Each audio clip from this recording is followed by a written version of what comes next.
Welcome back, and joining us on the show now is Kunal Shah of Nirmal Commodities. Kunal, hi, thank you so much for joining in. And the first word really on the base metal prices, because even as the tariffs have now been imposed, we've seen that coming on aluminum and steel, and then retaliatory tariffs from China. And these two countries, because they are the largest trading partners, one of the largest trading partners, and definitely big in metals. One, how are you viewing that? And second, with the China statements coming in sense of their GDP and financial injections, and of course restructuring of steel, what is your sense on that too? So first of all, I'm very bullish on base metals and other metals.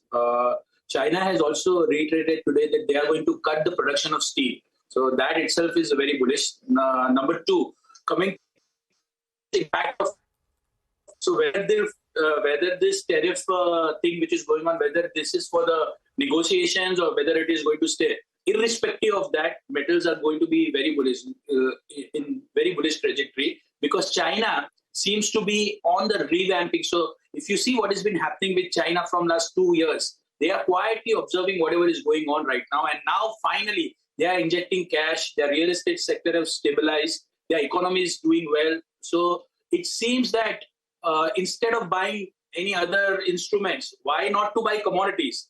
Because they are not going to put, so from last 6 months, China is redempting out of their money out of US bonds, and they are putting that in gold, silver, gold and other commodities. Why not metals? So I am expecting that I will not be surprised if China State Reserve Bureau comes up with a statement that they are going to buy base metals for the strategic reserves. So the overall outlook in this kind of scenario where the dollar index is weakening, bond yields are going down, the expectation of easing from US is increasing every day. So this is the perfect storm for what are we waiting for? China is stabilizing. So the base metal prices are going to shoot up at least by 10% in next 2-3 months. So I am very bullish on overall metal complex. Copper and aluminum are my favorite picks. And I think the party is about to start.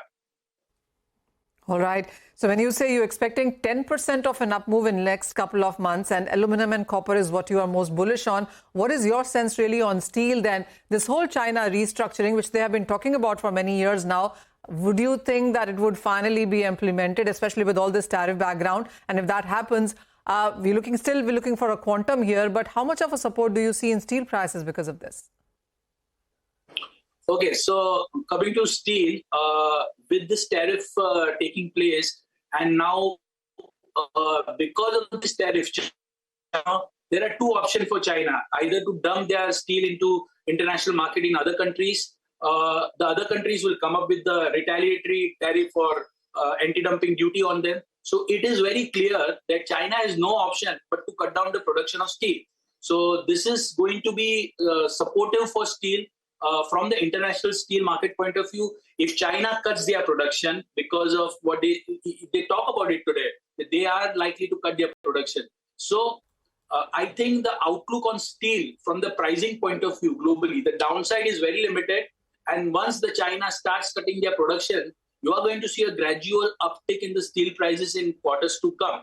As far as India is concerned, there are talks of anti-dumping duties, which makes sense. Because if there are tariffs on China, 20% tariff on China, where China is going to put their steel? So they will try to supply to India or other countries. So there is a possibility that in order to start our domestic industry, there can be a safeguard duty in steel.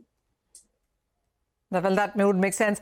Kunal, and even as we are looking at strong buying in metal prices today, we've also seen a percentage point of gain in the silver prices in the overnight market. Do you see silver taking a lot of cues from gold, which is almost on the higher side, and then the kind of run-up that we've seen in metals? Silver kind of is lagging the enthusiasm that we've seen in both of these sectors. What's your sense on that? Okay, silver is the only commodity from last 3 years running in a deficit of more than 8%. So this is the perfect storm. So the scrap silver, which used to be one of the major hurdle for silver prices, the scrap supply is gradually seen dropping in India and China. So even the perfect storm is set in silver. I'm expecting silver prices to shoot up by